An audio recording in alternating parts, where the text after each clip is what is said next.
बोलने की अपेक्षा नहीं बोलना श्रेष्ठ है, अर्थात विजय सेठ की कथा। विजयवर्धन नगर के सेठ विशाल के एक विजय नामक पुत्र था, जो अत्यंत विनयी, गंभीर एवं गुणवान था।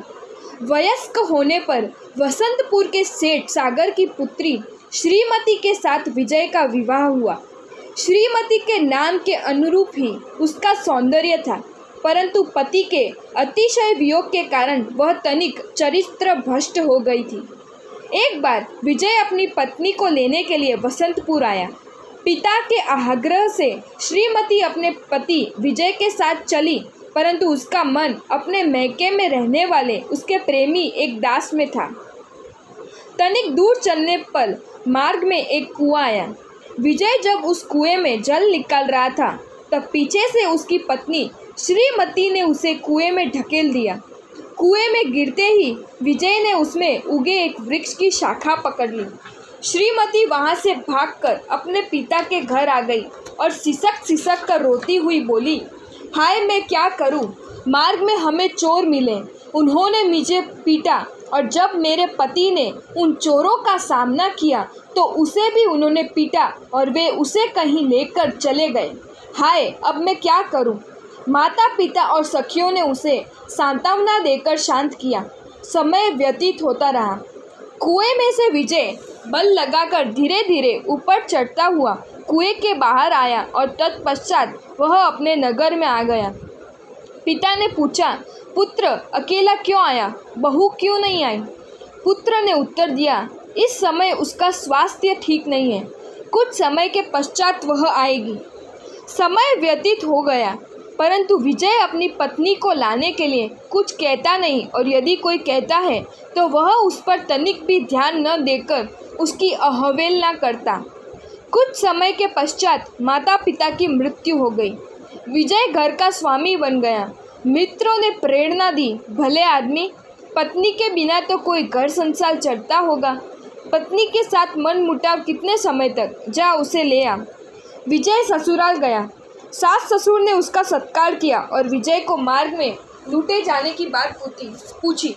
विजय ने उन्हें उत्तर देकर शांत किया और कहा, जीवन यात्रा है, कभी कभी लूट भी जाते हैं, जीवन शेष था तो बच गया, आपको मिला। शुभ दिन देखकर विजयवर्धन अपनी पत्नी श्रीमती को लेकर अपने नगर आया। अब वह पहले जैसी श्रीमती नहीं रही थी, वह अब समझदार हो गई थी। अतः वह अपने घर में स्थिर होकर रही और क्रमश वह 4 पुत्रों की माता बनी। अब श्रीमती प्रौढ़ हो गई। विजय भी वृद्ध हो चला है। उसके घर में 4 पुत्र एवं पुत्र वधुएं हैं। एक से अधिक मनुष्य होने पर स्नेह की वृद्धि होती है, उसी प्रकार क्लेश की भी वृद्धि होती है।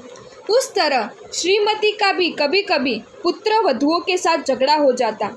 झगड़ा उग्र रूप पकड़े इतने में विजय आकर कहता, बोलने की अपेक्षा नहीं बोलना श्रेष्ठ है। झगड़ा शांत हो जाता, परंतु विजय के बोलने की अपेक्षा नहीं बोलना श्रेष्ठ है ये वचन परिवार के मनुष्यों में प्रसिद्ध हो गया। एक बार छोटे पुत्र ने पिता को कहा, पिताजी बाकी तो ठीक है, परंतु आप जब तब ये क्यों कहते हैं कि बोलने की अपेक्षा नहीं बोलना श्रेष्ठ? आपको इसका कोई कटु मधुर अनुभव हुआ है क्या? विजय तनिक मुस्कुराया। पुत्र समझा कि अवश्य इसमें कुछ भेद है, अतः उसने आग्रह किया कि नहीं पिताजी, आप इसका रहस्य समझाइए। विजय ने कहा, पुत्र पूछने की अपेक्षा नहीं पूछना श्रेष्ठ है। पुत्र के अधिक आग्रह करने पर वह बोला, सुन, ये बात मैंने कभी किसी को कही नहीं है, फिर भी तुझे बताता हूँ, पेट में रखना। इतना कहकर उसकी माता ने उसे जो कुएं में धक्का मार दिया था वह विस्तृत बात उसे कह दी और साथ ही साथ कहा कि तू ये बात गुप्त रखना, किसी को कहना मत। कुछ दिनों तक तो उसने किसी को ये बात नहीं कही, परंतु एक बार सास बहू में बहुत झगड़ा हुआ।